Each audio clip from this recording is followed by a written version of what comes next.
सभी देशवासियों को नमस्कार। जैसा कि आप सबको विदित है कि अभी 7 तारीख को हमारे सुरक्षा के उद्देश्य के लिए मॉक ड्रिल किया जा रहा है। तो मॉक ड्रिल के बारे में कुछ बेसिक चीज़ें मैं आपको बताऊंगा कि मॉक ड्रिल के समय और जब दुश्मन देश से किसी को खतरा हो तो उसके लिए आपको अपनी सुरक्षा के लिए क्या क्या उपाय करना है। उपाय में सबसे पहले आप देखेंगे तो आपको एक सायरन सुनाई देगा जो कि देश की सुरक्षा एजेंसियां उसके बारे में आपको अलर्ट करने के लिए। तो उस समय आप ये ना सोचें कि ये सायरन आया है तो अभी हम तैयार हो जाएं। वो आपके लिए है कि सीधा आप अपने आप को सुरक्षित स्थान पर करें। सुरक्षित स्थान में अगर आप घर में हैं तो बेसमेंट या दीवारों के साथ अपने आप को सुरक्षित रखें।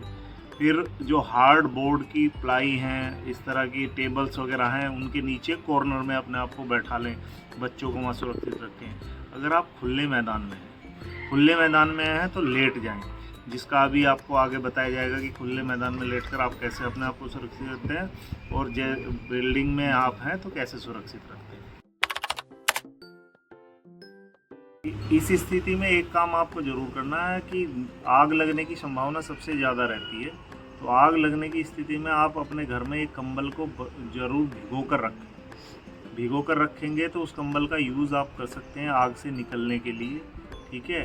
और पानी के जो आपके घर में बकेट्स वगैरह हैं तो उनको फुल भर कर रखें। पानी आपके सिंटेक्सों में भी जो आपके घर में लगी हुई टंकियाँ हैं उनमें भी अपना भरा हुआ होना चाहिए, पानी उपलब्ध होना चाहिए, ठीक है। साथ ही आपके घर में जो सिलेंडर या गैस पाइपलाइन आ रही है उसको बंद करके रखें। गैस से कोशिश करें कि आप गैस की पाइपलाइन को बंद कर दें और साथ ही सिलेंडर का जो आपका रेगुलेटर है उसको भी बंद करके रखें। ब्लैकआउट की स्थिति में आप कोशिश करें कि आपके घर का जो इन्वर्टर है वो ऑन नहीं होना चाहिए, उसको ऑफ कर दें ताकि लाइट अगर बंद हो पावर ग्रिड के माध्यम से तो वो आपका इन्वर्टर लाइटों को ऑन ना कर पाए। तो इन्वर्टर को भी ऑफ करके रखें। जो लोग मतलब कि सोसाइटीज़ वगैरह में रहते हैं तो सोसाइटियों का आपने देखा होगा कि गेटेड सोसाइटी जो होती है उनके लॉक लगे रहते हैं।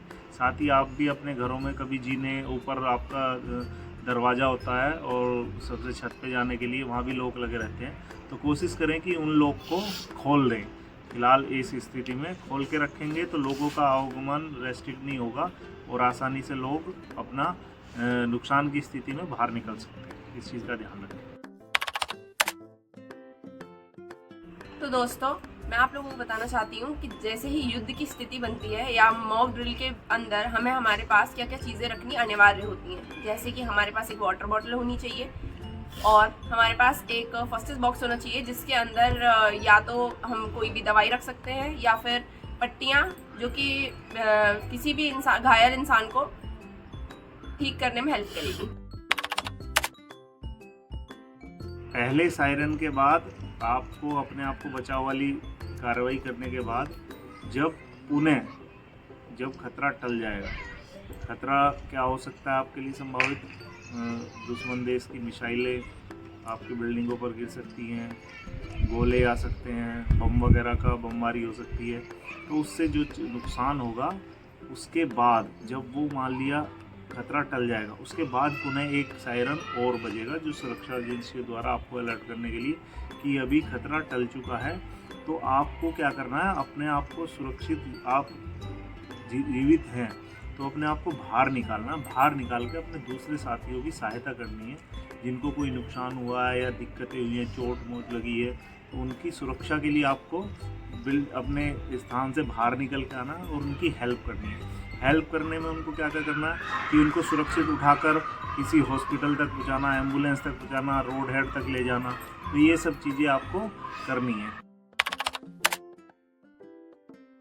घायलों को उठाने के लिए हम लोग क्या कर सकते हैं कि जैसे आपने बचपन में अपने पद्दी पर उठाकर लोगों को ले जाते हैं वो वाली ड्रिल करें। साथ ही 2 व्यक्ति एक साथ लोगों का हाथ को आपस में मिलाकर उस पर बैठा कर ले जा सकते हैं, ठीक है।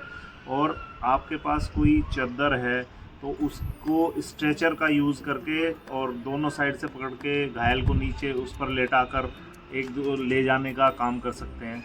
तो इस तरह से आप अपने साथ अपने अन्य साथियों को भी बचा सकते हैं। बच्चों और बुजुर्गों की सुरक्षा के लिए तत्पर रहें। मेरा आपसे निवेदन है कि इस वीडियो को ज़्यादा से ज़्यादा शेयर करें ताकि हमारे देश में ग्रामीण क्षेत्रों में रहने वाले सभी लोग इसका फ़ायदा उठाकर इस ड्रिल का अभ्यास करके अपने आप को सुरक्षित रख सके। जन धन की जो हानि है उसको कम किया जा सके और अपने देश को, अपनी धरोहरों को सुरक्षित रखा जा सके।